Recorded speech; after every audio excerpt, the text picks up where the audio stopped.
Hello there, and welcome to a brand new episode of the DNF1 F1 Podcast, a show where we take all of the latest news, gossip, and events in the world of Formula One, and we relay that back to you for your listening or viewing pleasure, depending on which platform you listen to.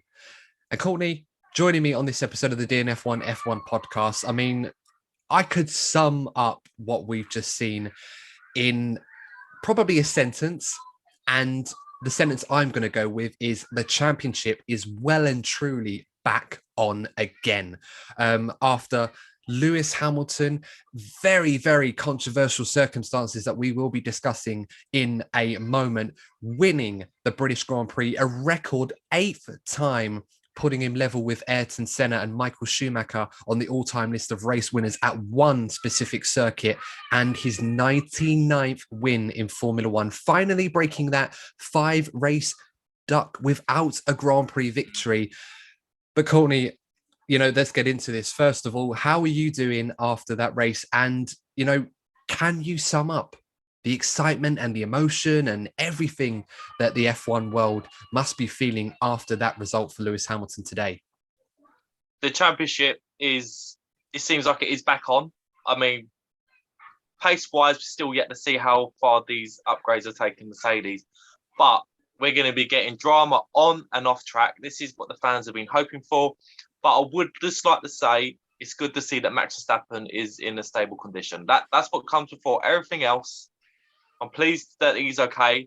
But as a Lewis fan, I'm obviously pleased that he's able to claw back. And also, for F1 fans in general, the championship looked dead.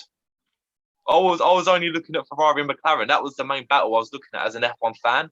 But fingers crossed, this could be the start of a proper championship battle that we were all sort of, mouth-watering over at the beginning of the season that we thought we were robbed of. So, yes, the incident is controversial, but for the fans in general, it's brought the championship back to life, and I think that's a good thing. Absolutely. And of course, you're absolutely right to point out, Courtney, as a lot of Red Bull and Max Verstappen fans will definitely be reveling after what they saw today. And of course, as the sprint race suggested, and of course, F1 had their first sprint race, and we're not going to get into that today. In light of what we've seen in this weekend's Grand Prix, I think we should put that aside and discuss that in a bit more depth on Thursday with a very special guest lined up for that one. I can guarantee that much. But of course, just as a side note, guys, for those of you listening to this podcast, if you can hear some children enjoying themselves in a paddling pool outside in my neighbour's garden, then yes, you'd be right. That is exactly what they're doing. So I can't do much about that, unfortunately. I was gonna basically, before we went on air, I said to Adam, you should just pretend it's some cockatiels. Let's just say some are enjoying the British summer better than others, certainly sweltering in their studio/bedroom recording a podcast rather than being outside in a pool enjoying themselves. So no, fair play to them. But yeah, if you can hear that in the background, I do apologize, guys. But yes, absolutely, we should not forget that first and foremost, Max Verstappen is okay. He was rushed to hospital, and it was a very, very shocking incident. But fortunately, he seems okay physically, and that perhaps he was just shook up. And I'm sure he will go into this and analyze this in a bit more detail, as his team will. And obviously, they will have to try and make sure that they can recover after what has been an absolutely phenomenal run for them over the last 5 Grand Prix, which sadly for them ended today. But as you pointed out, Courtney, the F1 World Championship was certainly the biggest winner of them all today, with Lewis Hamilton getting a vital win this season after what has seemed to be a period of dominance that we just weren't sure Mercedes and Hamilton, even them, could recover from. Before we get into the details of obviously how this race unfolded, Courtney, we talked for a few weeks now about when the critical point of no return will be for Mercedes and Lewis Hamilton to turn this championship around in order to stay in it, rather than let alone winning it. Do you feel that today proved to be the catalyst for them to try and turn this championship around? And if so, did it have to happen today? Well, it's certainly a golden opportunity for Mercedes because, we've spoken about the Drivers' Championship. But if you obviously think Valtteri ended up third and Perez didn't points at all, did he? No, all he did was take the fastest lap away. So Mercedes are now closed right in on Red Bull. So overall, it's a great day for Mercedes. I'm going to be very curious to see where Red Bull and Mercedes are in terms of how competitive they are with each other when it comes to Hungary. That's going to be vital. But we did get the feeling that if Max had dominated this race, then it would have been very difficult for Mercedes to come back. So the circumstances weren't ideal, but this has definitely been a golden challenge for Mercedes. And again, it's given us a reason to be hyped about this championship again, even if it's just for 2 weeks. Yeah, absolutely. I mean, of course, we have our preferences over drivers and teams in Formula One. Everybody does. Even journalists have their preferences. I know they're obliged to say that they don't and that they don't care who wins the championship. But deep down, we're all fans. We all have our favorites. That's why we get into the sport. That's why we love it so much. But I think what we can agree on is that no matter who wins this championship, we want it to go, if we can, to the last corner of the last lap of the last race between Hamilton and Verstappen and Red Bull and Mercedes. That's what I think we'd all agree would be fantastic to see. Not sure if we're going to get that, but based on what we saw today, I think there is some hope that this is not going to be completely dominated by one team, or at least it's a delay to then that inevitability, or at least put some doubt towards it. But let's hope for that much at the very least. So as I said already, the championship now down to 8 points. Lewis Hamilton with a huge win today, getting that championship lead down to 8 points. Verstappen, of course, winning the sprint race, which technically isn't supposed to be called a race, but in truth, based on what we saw, it was most certainly a race. Managed to pick up a few points early on.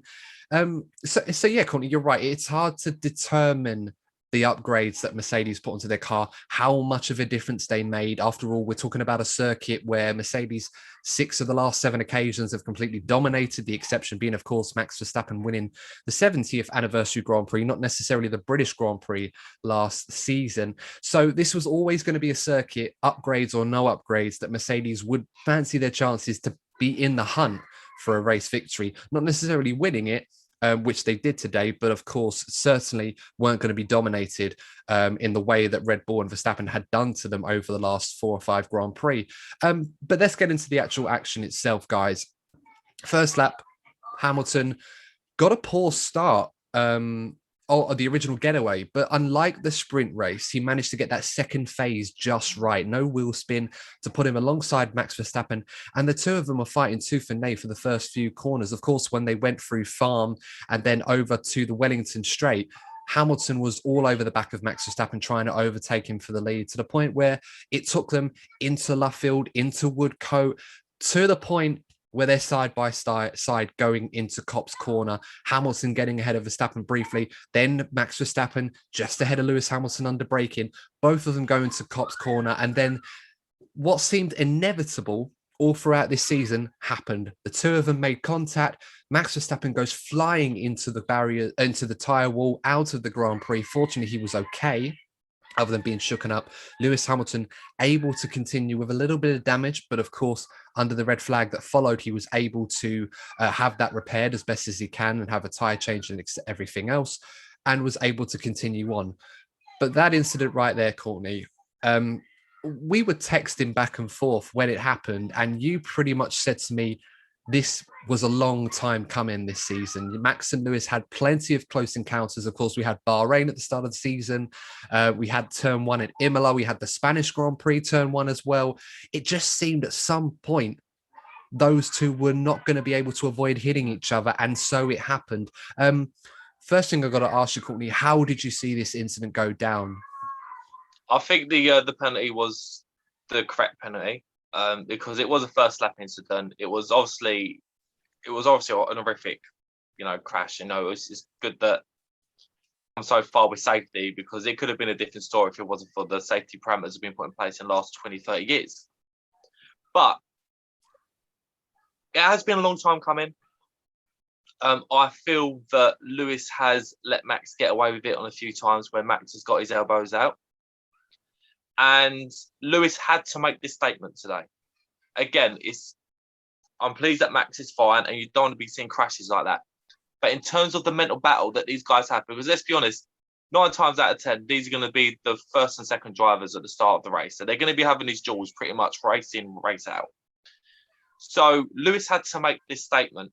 that, you know what, Max, I'm not going to let you get away with this. Next time they come together or they have a duel, Max will double think next time before he gets his elbows out because he knows what happened in Silverstone. So Lewis did have to, in terms of where Red Bull Mercedes are on pace, the first lap could well be vital.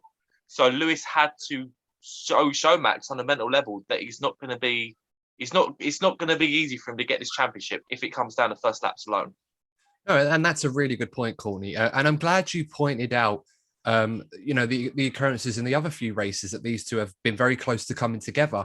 In that Lewis Hamilton has always seemed to be, up to this point, a little haphazard to try and put his car in a position where it is at risk of getting hit, or at the very least has to take evasive action to avoid a collision between the two of them when Max is being aggressive as Max is. Now, of course, this season, I think we've seen a side of Max Verstappen where he's been aggressive as he always has been, but it's been so much more controlled to a degree where he's not always putting the other driver at risk. Now, I know I say that as a way of trying to defend Max when he's been a bit overzealous with certain moves in past seasons when he was learning his trade. I vividly remember the one with Romain Grosjean where he went into the back of him at Monaco in 2015 in his first season, which seems such a long time ago with Max Verstappen. It's amazing he's still only 23 years of age, but it feels like he's been around forever. But when you sort of weigh that up, you feel that Max Verstappen has been able to iron out those moments where it's been crazy or putting everybody at risk, when he's been able to control his aggression with those maneuvers. And more often than not, when he makes them, they do come off. Senna had that ability to a degree, although I'd argue Senna was a bit more wilder, perhaps, than what we're seeing in Max. Schumacher was the same. Alonso in his prime was like that. Lewis was to start with. Well, this was it. And we talked about the Spanish Grand Prix, and we said that Max seemed to be driving like a 2008 or 2012 Lewis Hamilton, whereas Lewis was obviously much more experienced now and racing against a younger version of himself, if you like. So, you saw that when you weigh it all up. But when it comes to this incident, it definitely felt like a pivotal moment where Lewis was prepared, not necessarily to put his car on the line, but it was at this point he probably said to himself, look, after what happened in the sprint race yesterday, when Max managed to get the jump on him at the start, he probably thought, if I'm going to win this race, I have to get Max early and I have to be prepared to take that risk. And it most certainly showed that Lewis did take that risk. Unfortunately for Max, it did come where his car paid the ultimate price and he lost out much bigger than Lewis Hamilton did. And Lewis was able to recover it brilliantly. It's hard because a lot of people are going to be split on the decision of this. The comment section's going to be interesting for this one. Well, I mean, we talked about the Austrian Grand Prix, and I was going to ask you, Courtney, I mean, you're kind of the opinion that you agree the penalty was fair, the 10-second time penalty, which Martin Brundle on commentary at Sky F1 pointed out was the second most lenient penalty that they could have given. Do you think that was fair, or do you feel that perhaps there were grounds, perhaps they could have given him a drive-through penalty, perhaps would have been more sufficient, given the fact that it was quite dangerous, it was at high speed, and it caused another driver to retire from the race? Well, we've discussed this before, and I've always been of the opinion that penalties should be more lenient on the first lap, because that's when you get some of the best racing. So I'm being consistent here. I'm not just saying this because I was a Lewis fan. I said it when it comes to the Perez Norris incident as well in a previous episode. But yeah, I just think in terms of the racing spectacle, I think if you're just given, you have to obviously punish the drivers if they've done the wrong thing. But I do think the spectacle itself has to be considered, because if you just given Lewis, he had to serve the penalty after 3-4 laps after the red flag, then Lewis would have been right at the back and we would have been robbed of the race that we ended up getting. And I just think sometimes it's worth considering, but I will have to note that Red Bull are furious, and for various reasons, obviously, because, obviously Max went out and it's cost them points. He could have got injured. And also, let's not forget what we saw with Valtteri Bottas in Imola, how much money that cost Mercedes in the season where there's a big budget cap. There's a lot of damage to that Red Bull. So the Red Bull team are absolutely furious right now. Yeah, and I'm not surprised. I think if I was embedded in the Red Bull camp, I'd probably be as frustrated and angry as they are over this. I mean, Dr. Helmut Marko even went as far as saying that Lewis Hamilton should have received a race suspension for this incident. Probably a bit harsh, given certain incidents. I can understand. I mean, the thing for me is like it's such a high-speed crash at Copse Corner. It's one of the fastest corners in the world, and we've seen two cars can make that corner. And I think what was key in this incident as to why it wasn't a racing incident for me, and I know a lot of people probably feel that way, but I certainly think Hamilton was at fault in this incident, was because Max did give Lewis enough room. To a point, he even went a bit wider on the entry, and he did to compensate for Hamilton, going for the corner, which Hamilton did. He also didn't swipe Hamilton on the inside. And on the original footage, it looked like that's what happened. When you're looking at it from the perspective of a fan watching Copse Corner when the cars are coming towards you, it certainly looked like Max had swiped him. But on the replays, you could see clearly that Lewis did go for it. He took a gamble that Max was going to bottle out of it, which 50-50 in that moment, as quick as they're going, you don't have any time to make that decision. So you've got to just go in there prepared to do that. Unfortunately for Lewis and for Max in this case, Max kept it in there and was very unlucky not to make the corner under circumstances. I don't think a race suspension is necessary. No, of course it's over the top, but I think another thing worth noting, I think maybe stewards do put this in consideration, or maybe they should more often. That incident was the culmination of various previous incidents at the beginning of the first lap where Max was weaving a lot, and we discussed this in person, that you was getting a lot of that throughout the weekend with other drivers. So it wasn't only Max doing it, but there was a little bit of naughtiness going on between the two of them, and I just think it reached boiling point when it happened yesterday. It happened in the sprint race as well. So this is basically a boiling pot, an inevitable, obviously boiling of the pot. And I think that needs to be considered when it comes to giving a penalty. And I think that's why the penalty he was given was appropriate. But obviously, anybody who supports Max Verstappen on a Red Bull are going to feel otherwise. If that had happened to Lewis and Mercedes, I would have been furious. I'm not going to sit here and just like go, and just be a typical biased fan. I understand the other perspective. But I think at the same time, you just need to think about how the punishments could affect the race itself. Obviously, the teams aren't going to care about that. But as fans, you do. Yeah, no, absolutely. And given that I, as a fan of this sport, don't have my foot in either camp, I'd like to think I can offer an unbiased perspective on this. But no, I agree. I think Hamilton was at fault in that incident. He took a gamble and it didn't pay off. Well, not necessarily in the short term. But, it was going to happen eventually. These two were going to have a moment where contact was going to be made, and it was going to affect one of the drivers. I mean, Christian Horner was very angry at this. No surprise. He was saying that... He's a whinge bag anyway. Well, he always does like to add fuel to the fire, but I think he went somewhere along the lines. He was saying that, Lewis is a 7-time world champion, has won as much as he has, knows that this is one of the fastest corners in the world. He should know that you're never going to be able to put your car in that position and come out of it without getting clipped or something like that. As I said, very angry at the time, totally understandable. I feel like the right penalty was given. There could have been grounds for a drive-through, but that would have been a big, big push even then. It's certainly not Michael Massey's decision. I think we need to get this clear, guys. Like they said it on the broadcast as well at Sky F1, but they were saying that a lot of people getting angry at Michael Massey or saying that Michael Massey's got his hands full. He doesn't make the decisions on who gets penalties or what. Those decisions are made by the stewards who are very experienced at what they do.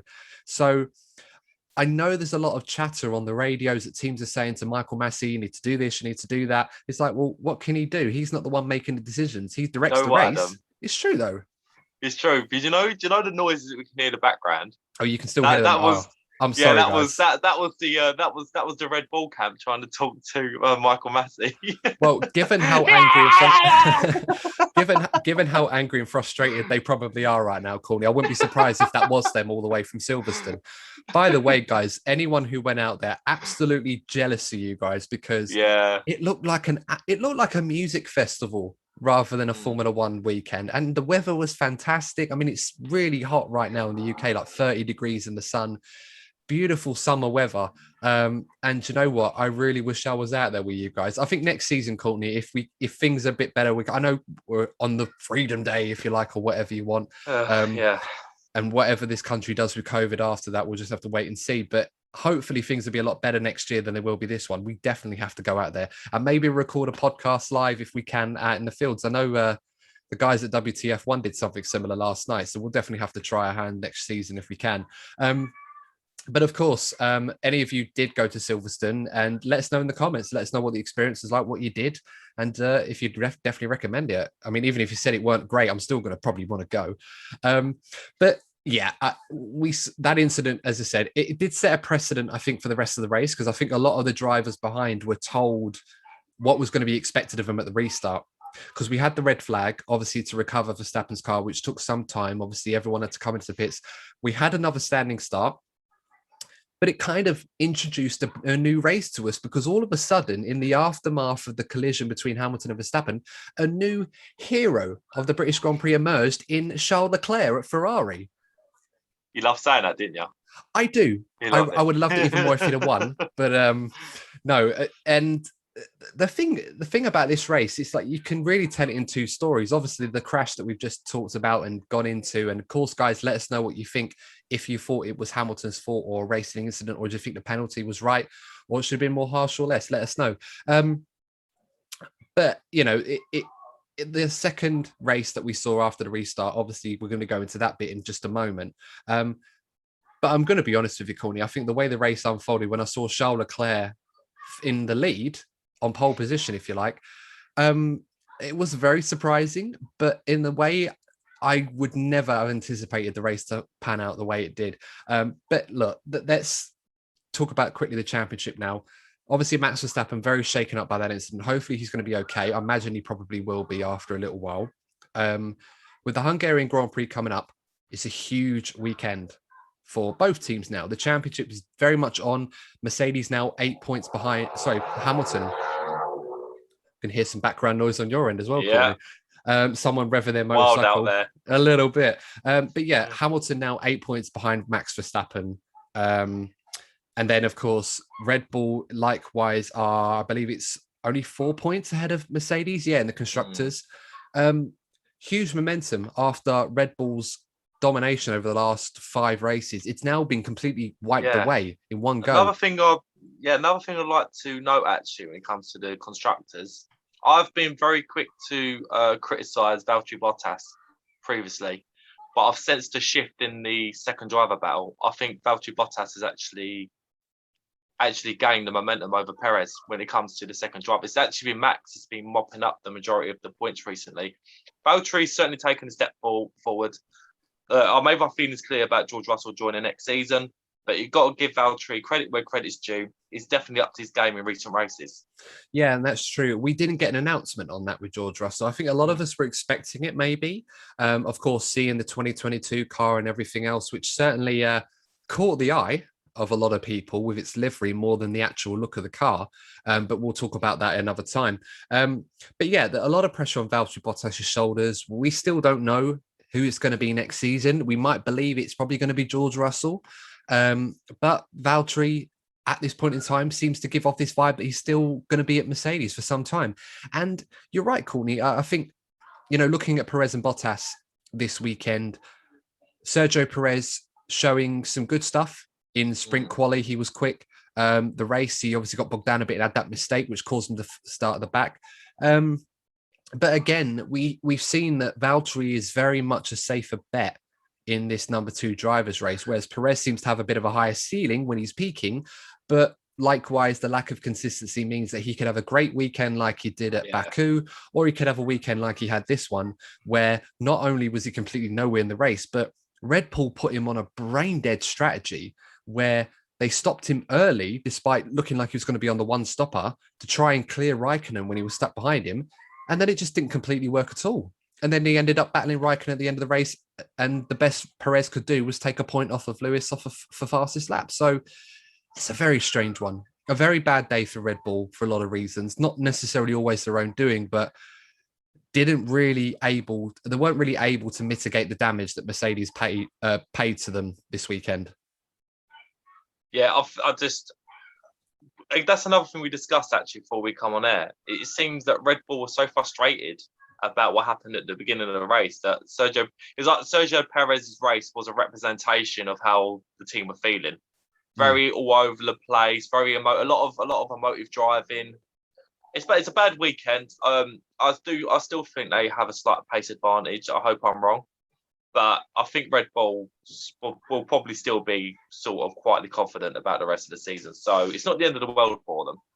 Yeah, I mean, I don't think we're going to get an indicator over how these two cars, now that they seem to be fully upgraded and optimized, how they're going to stack up against each other until after the summer break. We've got the Hungarian Grand Prix coming up in 2 weeks' time. Then I think we go off to the summer break for a few weeks after that, and then Spa. So I think it's going to be those races where we may see who has the best machinery, or what the margin is between the two going into those races. I think we can agree that Red Bull certainly will fancy their chances at Hungary. It's a car that tends to be better in the corners than the Mercedes.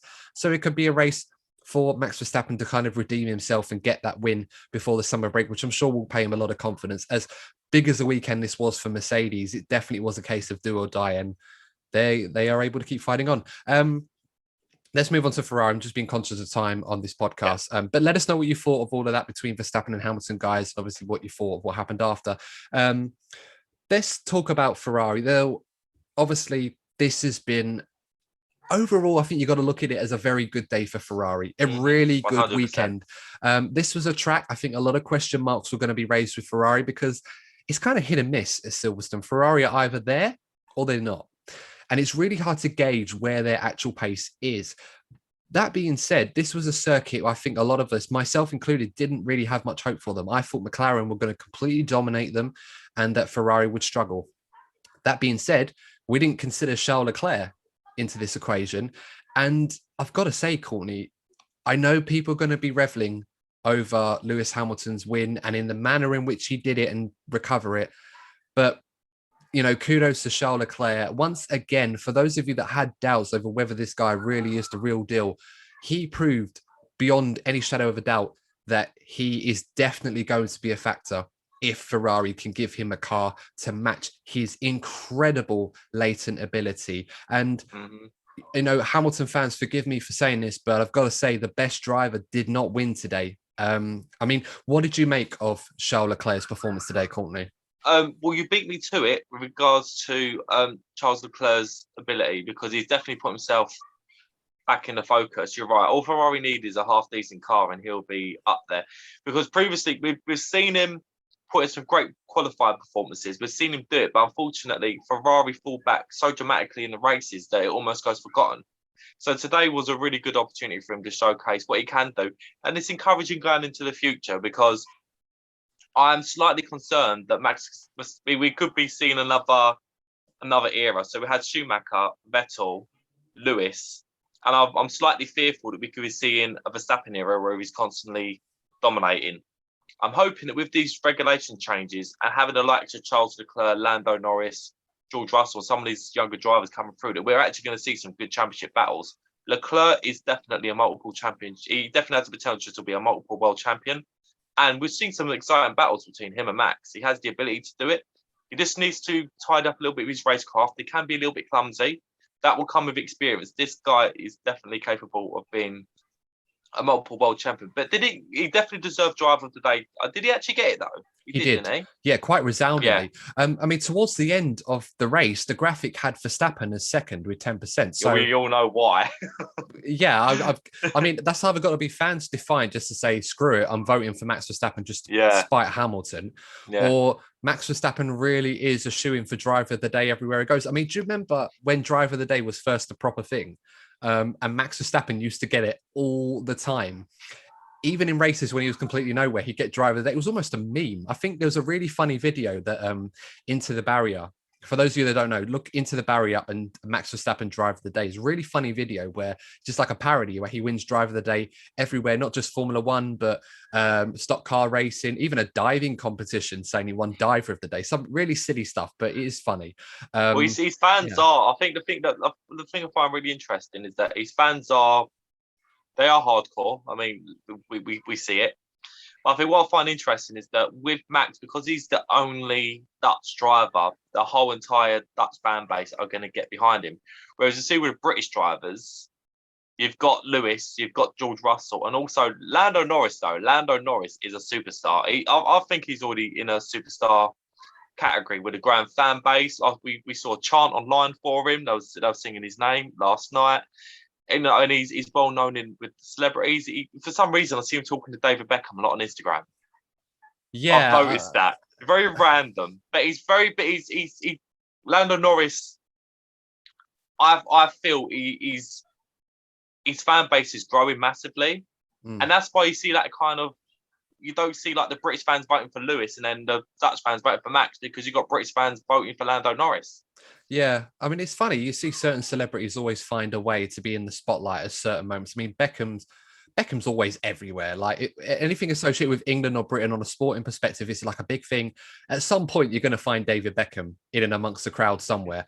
Funny enough, someone that was here this weekend, Tom Cruise, famous actor, obviously no introduction required of him, but I'll tell you what, he must live a pretty great life, Tom Cruise, because, of course, the last couple of weeks he's obviously been busy working whatever it is he's doing, but he's had a lot of time of late to attend big sporting events. And last weekend, he was at the, I think last Sunday, his day basically was wake up, go to the Goodwood Festival on the Sunday, then go to the Wimbledon final to watch Novak Djokovic win there. And then later the evening, he went to Wembley to watch the Euro final between England and Italy. He's lucky to go there.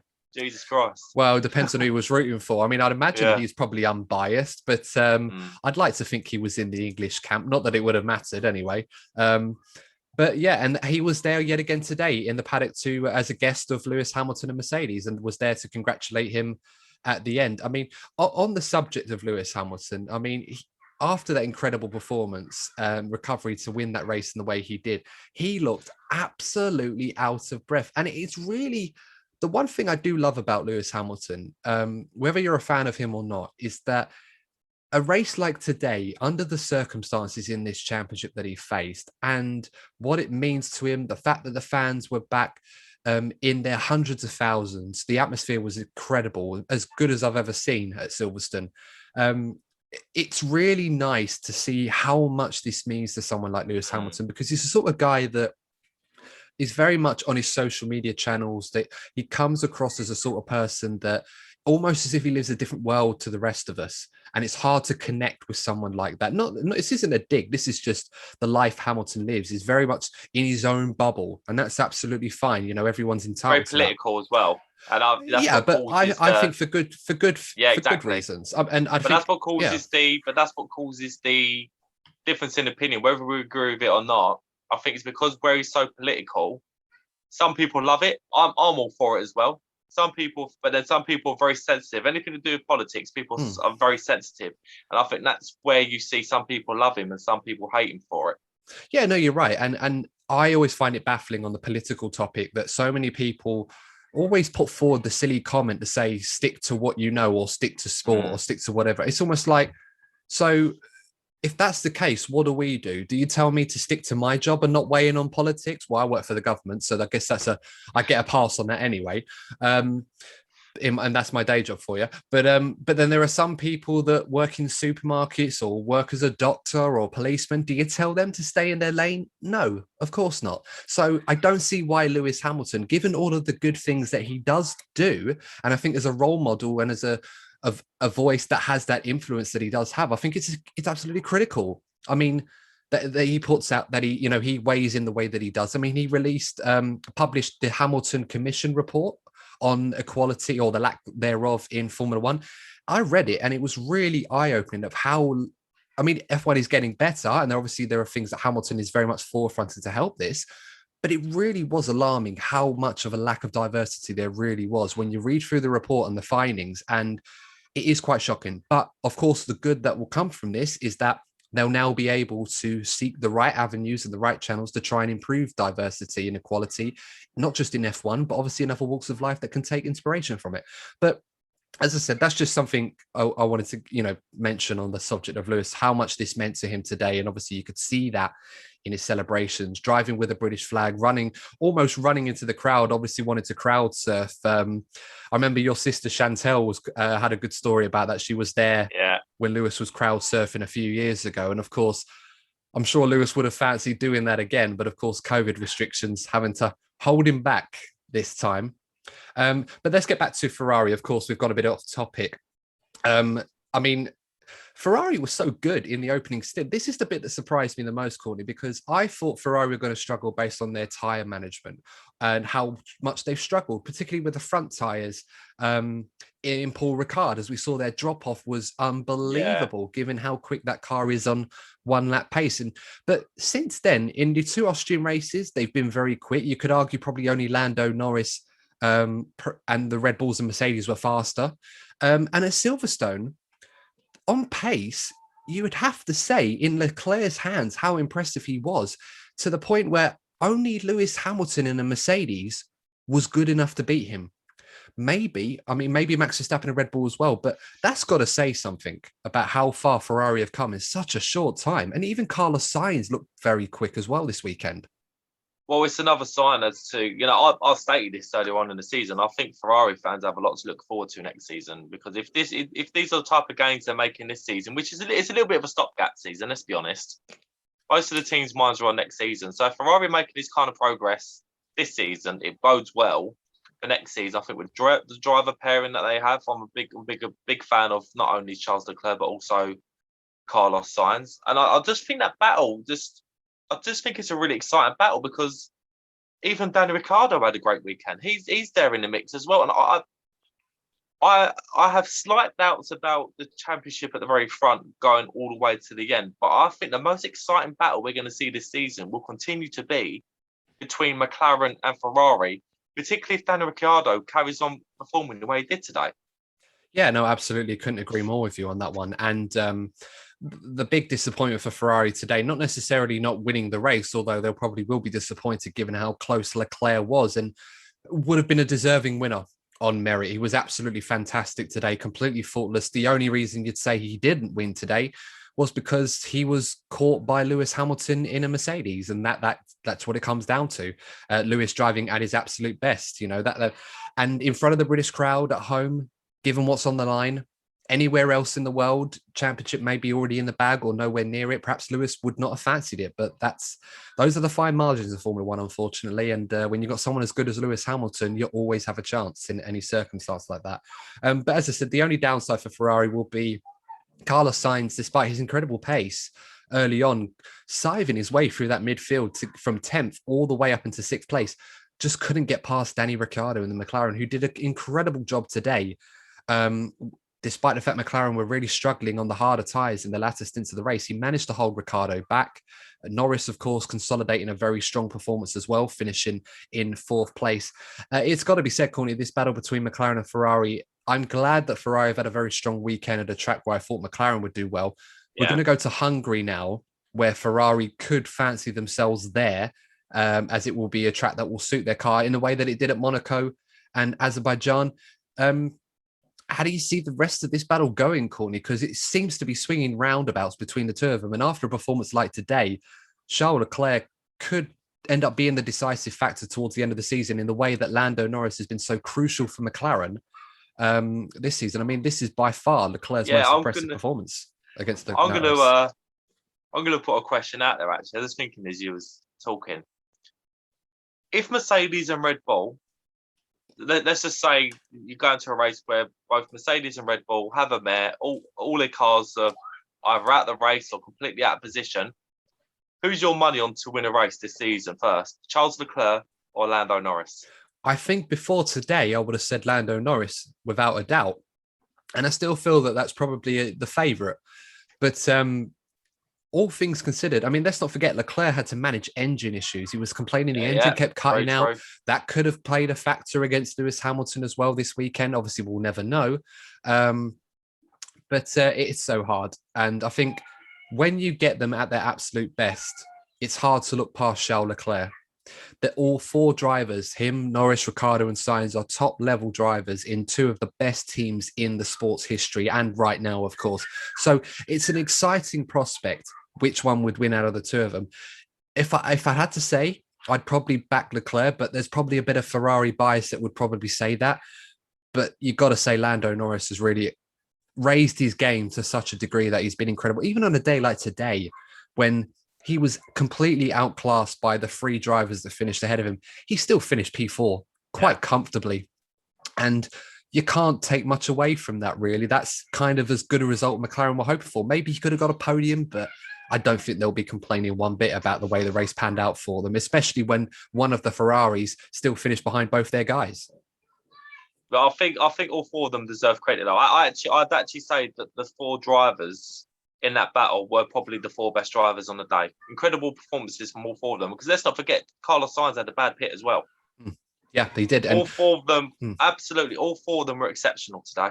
Yeah, and that is a good point, Courtney. I was going to bring that up, but Carlos Sainz struggling to pass Ricciardo, he'll probably look back and say, well, if Ferrari had not made that mistake in the pit stops, he would have been ahead of Ricciardo coming out of the pit. So we'll never know. And maybe he might have had better luck chasing down Norris. We'll never, ever know. Right. But as I said, it's these fine margins that could dictate where this best of the rest is going to go. But it's certainly going to be these two who have completely cleared the rest of the field behind them. There's a massive gulf now. At some races, you can see that they're not too far apart, but most circuits we see this season, McLaren and Ferrari are in a complete class of their own. And it's amazing that they can, at the very least, put the doubt in the mind of the the Mercedes and the Red Bull teams, to the point where one of them nearly won today.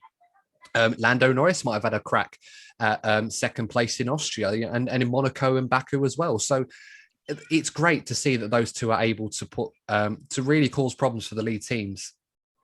Yeah, I think I have mixed feelings on it. I think it's great in one sense, but I think at the same time, I think it does show how much Mercedes have been paid back by these regulation changes this season. It does show. It does, yeah. No, you're absolutely right. But I think a lot of people will be saying, oh, well, it's a conspiracy. But let's be honest, it's all been a good thing. I think it needed to happen. Yeah, at some point. Yeah. Even if the intention wasn't, even if the intention was to peg Mercedes back, which, would be nice, but it's not the first time it's happened in F1, and it certainly won't be the last. That's how F1 goes. You don't want one team dominating for longer than you can afford. But as I said, really bodes well. Great weekend for both teams for different reasons. Heart goes out to Charles Leclerc. He'll be very disappointed not to get that win. It was 70 years this weekend, actually, to the anniversary of Ferrari's first ever win in Formula One at the British Grand Prix in 1951. Jose Pepe Gonzalez winning there. They won on the 60th anniversary, I believe it was, when Fernando Alonso won for Ferrari, I believe, something in 2011. So, yeah, it was, the omens were there. It's just, unfortunately, Charles was not able to keep Lewis behind for another couple of laps, but never mind. Anyway, let's move on. Let's talk about the best of the rest, if you like. I think I said that right. Obviously, Alpine, Aston Martin, AlphaTauri. On the last episode of the podcast, Courtney, when we previewed this, we felt AlphaTauri were going to have a strong weekend. 10th and 11th, probably as good as they could have hoped for. But I do want to put a shout out to the 3 stars for each team respectively, who finished 8th, 9th and 10th in that order. And that was Lance Stroll, Esteban Ocon for Alpine, and Yuki Tsunoda for AlphaTauri. When you look at the whole season between Alpine, Aston Martin and AlphaTauri and size them all up and see how they've gone, those are the 3 drivers you wouldn't exactly put at the front of the list to say who you should be praising. Yet those 3, to the detriment, well, except for Alonso, of course, who finished in P7, but they all did a pretty good job today. Yeah, I think Alpine were impressive. Sebastian Vettel had a weird moment though, didn't he? When he just randomly spun, it's like that was like a Ferrari flashback for him there. But yeah. Didn't he have a technical? Yeah, he had a technical problem in the end, didn't he, Sebastian Vettel? Yeah, they had to retire the car. But then sometimes when teams say that, I always feel like Seb was completely nowhere. I think he was running like 16th at the time, and they just wanted to retire the car. I think sometimes because you can make changes, it's like the sprint race when Perez retired the car, so they could make changes to the rear wing, and et cetera, et cetera. So it was a bad day for Seb. Had another Spinala moment. I thought those had kind of gone, but it seems when Seb's in close combat with drivers in certain circumstances like that. He does tend to make that mistake more often than not. We saw it countless times against Verstappen, Ricciardo, and Hamilton. Today, it was against Fernando Alonso, who went round the outside of him at Luffield. And Alonso, of course, P7, did a much better job going around the outside of Vettel at Luffield than he did in the warm-up of the race. I don't know if you saw the replay, Courtney. He had a bit of a Spinala moment himself before the race started, didn't he? He's really. I'm surprised by how well he's done since he's come back. He had such a slow start, and I was worried. But he's loving it, isn't it? He's loving his return to Formula One. He's loving being a part of, obviously, because he has a lot of fond memories in that team, obviously with Formula Renault. And he just seems to be a man who's in a really good place at the moment. And it was nice. Even though it was like a brief battle they had, it was nice seeing Sebastian Vettel up against Fernando Alonso again, because we've seen a lot of great battles between them in the past. Yeah, no, it was really nice to see a bit of a nostalgia moment. You almost want to chuck Kimi Räikkönen in there just for the sake of it. But he has been a part of that a few times this season already in the Alfa Romeo, and he was certainly up there again today. But yeah, Alonso's done a good job. It's funny, we talked a lot this season early on that we were expecting Fernando to raise his game to such a level where the old Fernando was back in some degree. And to be fair to him, he is doing a great job. I mean, the sprint race, he was phenomenal off the start in the sprint race, and he really was one of the stars of it. And yet again today, best of the rest in P7, doing a good job for Alpine, slowly climbing the order in the Constructors' Championship. Alpine, I know we were saying before, AlphaTauri and Aston Martin had their podiums at Baku, which really set them away. But Alpine now only 8 and 9 points behind those two respectively. So they're certainly back in the hunt. And if Fernando keeps scoring points the way that he is, it won't be long before they overhaul them. But on the subject of AlphaTauri, of course, Tsunoda had a good day, finishing P10. I think any points for Tsunoda is always a good result for him. Kept his nose clean, stayed out of trouble, did a good job despite a low grid position. One of the only 3 drivers, actually, that started the main race in the same position they started the sprint race. And the other 2 were, one, I should say. The other 2, 2. Definitely 2, were Valtteri Bottas and Charles Leclerc in 3rd and 4th. So no, good job for Tsunoda. Gasly probably had a difficult weekend. P11's not exactly a bad result for AlphaTauri, but Gasly said he was struggling a lot with the handling of the car. Yeah. He felt it was a bit skittish and that he couldn't really control it. And I know sometimes F1 drivers can be exaggerating a little bit, but he did say it was a bit like a battle for survival out there. So, under the circumstances, I don't think he'll be too worried, and hopefully he'll have better luck in the Hungarian Grand Prix in 2 weeks' time. Yeah, performance-wise, I think that was definitely one of his worst weekends, because usually he's forgotten. He's usually a forgotten entity. Like, you always see the Pierre Gasly's 5th. How the hell was he up there? But he's been doing it most weekends. But this weekend, yeah, I think the car was definitely struggling because he didn't make that surprise appearance this week. No, absolutely. And, so hopefully better things for him in the coming weeks. It does seem, though, that his future, whilst nothing has been confirmed, it does seem like he might be feeling a bit better. He mentioned that he had a lunch meeting with Dr. Helmut Marko at the Austrian Grand Prix a couple of weeks ago. And he said he felt a lot better about his future after that meeting than he did beforehand. So it does seem that Gasly may, from what we can infer from that, could be staying in Formula One, at least for next season, which would be good. I think everyone in F1 will agree Gasly needs to be in Formula One, and hopefully an opportunity will open up for him in the future. But that does sound encouraging. Of course, we'll have to wait for formal confirmation, but we'll have to wait and see when that one is confirmed to us. Let's talk about George Russell. Interesting weekend for him.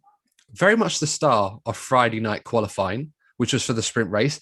P8 in qualifying, an incredible job where Mr. Saturday becomes Mr. Friday night. I'm not going to lie, Mr. Friday night does sound pretty good for George Russell. But the sprint race obviously did a great job, finished in the top 10, albeit did get a grid penalty for a collision with Sainz early on. Unfortunately, George didn't get points for his first P10 in a Williams. But today, it just seemed that Williams, despite their optimism with George, it just didn't really have the pace to break into the top 10 this weekend. He can't really complain about that one. He's always thereabouts, even when the car's doing badly. So again, it's just we know how good he is. So I don't think that one's open to debate anymore. But he's going to have to need exceptional circumstances in order to get that point, I feel. Yeah, absolutely. And he's on the fringes of it now. So it's almost like if something happens, George will be able to take advantage of it, because the last couple of races he has keeps putting himself in those positions. So hopefully for him, one opportunity will come for him and he will be able to consolidate that. But he's doing all the right things, George Russell. I think a lot of people, ourselves included, have questioned his capabilities in the race. Sometimes his race starts can bog him down a little bit. And that did happen to a degree today, but he recovered it well. There's a solid performance. He just didn't really have the pace, unfortunately, to get into the points. But hopefully it will happen at some point sooner rather than later. He is doing all the right things right now. Latifi finished in 14th for Williams. Okay, aided again by some retirements ahead of him, but I'd consider that a good day for Williams at home. 100%. I think they would have taken that at the beginning. Well, if they arrived on the circuit on Thursday, they would have taken that result for certain. Absolutely. And our usual P11, Kimi Räikkönen, didn't come in. However, he was running in P11 towards the end of the race. It was a collision with Sergio Perez, which what did you make of that one, Courtney? I thought Perez turned in on Räikkönen at Club Corner and just didn't really give him much room when the two of them were going together. Yeah, again, I think that was an example of how Red Bull mentality was, given what happened earlier on. It was just a little bit desperate. You always get those, it's always at the beginning and then at the end of the race, you get these little clumsy incidents. Just randomly, you think, oh yeah, the race is coming to an end. And then you get a random incident like that, like we saw in Austria actually Kimi's usually involved at some point, because we saw it with Sebastian Vettel in Austria as well. You think the race is over and all of a sudden you see a spinner. Well, I mean, I enjoyed watching that battle between them early on in the race when they were fighting. And for a guy like Kimi Räikkönen, who clearly is only doing this for fun now, he certainly seems to be having a lot of it. Very much involved in a lot of action points and definitely finishing quite well. And again, it could have been another P11 for him today if it wasn't for what happened with Perez. Ultimately for Perez, he ended up, well out of the order, took a pit stop just to take the fastest lap off Hamilton, which of course is worth a point for Red Bull and Max Verstappen, if you think about it. So, doing his job at the very, very minimum. At the very least, it will put them in a position where if Hamilton and Mercedes win with fastest lap in the next race and Verstappen comes second, Verstappen will lead on countback. So that's always the positive you can take from that.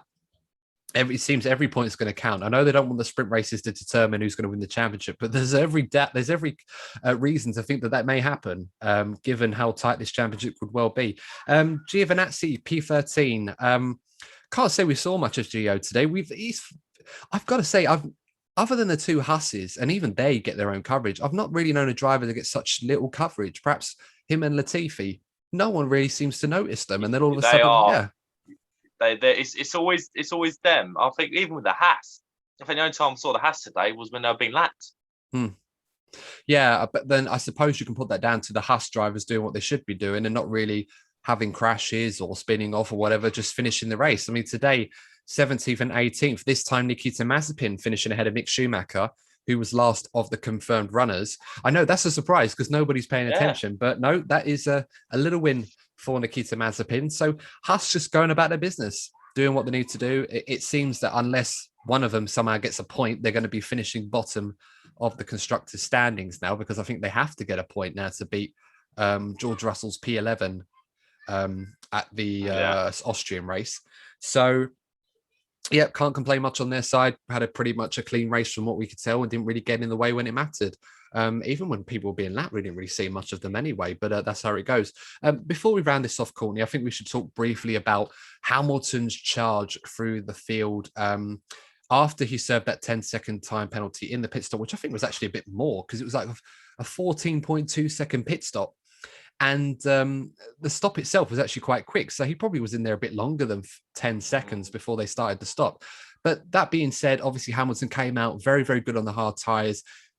It seemed at first Leclerc might have had this race wrapped up. But then all of a sudden, Hamilton was starting to eke out the gap to Bottas closing in, and eventually got to that point where he needed Bottas to get out of his way, not fight him, but get out of the way all entirely. And I mean, we can say, with the benefit of knowing what happened next, that it was the right call from Mercedes to do that. But what was going through your mind as a Mercedes fan, Courtney, when Lewis was making the gap ever so smaller to Leclerc on each passing lap? Did you feel that there was a sense of inevitability that Lewis was going to catch him and then get that win? No, I personally, I thought the hot air coming from Charles Leclerc was gonna, because we saw it in the first stint. You know, the moment Lewis got close to Charles, he struggled, and I thought the same thing was going to happen again. But I think Mercedes generally seem a lot stronger on the hard tyre, whereas Ferrari seem a lot weaker on the hard tyre. So that obviously the strength, but the Mercedes strength and Ferrari's weakness, obviously that's why you saw such a big gap in performance. Absolutely. To me, it kind of felt inevitable. I was watching the race and I was watching it with my brother, and I was saying to him, I said, you know what? I just got this inevitable feeling that he's going to catch Leclerc with about a lap or two to go, and Leclerc's going to have nothing for him. As I said, the only saving grace was that if Lewis had chewed up his tyres by the time he got to that Ferrari and got stuck in the turbulent air, but it was clear as day that Hamilton on the hard tyres was absolutely loving life. Even when they were blistering, as he said on the radio, they were blistering. It just seemed that he had so much more speed and so much more drive. It was almost as if the British crowd were really willing him on, giving him that extra half a second a lap. That obviously not as much as that. Nigel Mansell often said that the British crowd does give its drivers an extra tenth or two a lap. It really certainly felt like it was doing that. And then, of course, the point where he went for the move at Copse Corner, this time, of course, managing to get through past Leclerc without colliding with him. But I suppose it was one of those where Charles Leclerc probably had in mind what happened with Verstappen and probably thought, you know what, Lewis is going to go for this. I will give him enough room. But unfortunately for Leclerc, he lost the rear halfway through the corner, and it really kind of ruined his chances of holding on to that win. But it was an absolutely incredible performance from Lewis Hamilton to recover that win and culminate. Yeah, absolutely. Yeah, we shouldn't. You know, it's very easy, depending on what side of the fence you're on, to be disappointed by what happened. But for all ends up, it certainly was one of the best drives Lewis Hamilton has put in, all things considered. And what he does do after he consolidated and got that win was now give us a championship that we can now really look forward to. I mean, look, Red Bull fans, Verstappen fans, I totally sympathize. I really do. They have been the best combination this season so far, and they deserve to be leading the championship the way they do. But let's be honest, if Max Verstappen is going to win this world championship, let it happen at Abu Dhabi. Let's not let it happen at somewhere like Monza when we still got about a third of the season left to go.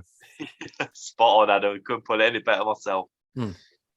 But, you know, as I said, Courtney, I mean, I think I should let you sign this off, obviously being the resident Mercedes and Hamilton fan. I mean, what did that mean for you?